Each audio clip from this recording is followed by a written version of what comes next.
Hello అండి. Max గాడికేమో పెరుగన్నం, వాడికి కలిపేసా. బుడ్డోడికేమో పప్పు అన్నం. వీడు పప్పు అన్నం అయితేనే తింటాడండి, పెరుగన్నం అయితే అస్సలు తినడు. ఎప్పుడన్నా ఒకసారి తింటాడు పెరుగన్నం బుడ్డోడు.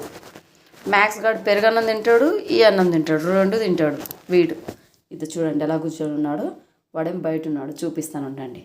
రానా తిందురా బుడ్డోడా, తిను అన్నం తిన్నానా. వాడు అక్కడ తింటున్నాడు, దా మ్యాక్స్ గాడు తింటున్నాడు, దా తిను. తిన్నానా, తిను. అమ్మ కొడుకు కదా, తిను బుడ్డోడు. వాడికి పెరుగన్నం పెట్టినా నాన్న, వాడికి ఏం స్పెషల్ పెట్టలే, తీసుకొచ్చి చూపిస్తాను నీకు. ఏయ్ నువ్వు వచ్చేసాయి ఫస్ట్, నేను నీకు పెట్టినా కదా. ఇప్పుడు తింటున్నాడు చూడండి. వాడికి వేరే వాళ్ళు తలపైన కొట్టిండే అండి, అప్పుడు నేను దెబ్బలకి పసుపు పెట్టేదాన్ని. ఆ పసుపు దెబ్బకు భయపడి అప్పటి నుంచి నేను దగ్గరికి పోతే అది రానియడం లేదు.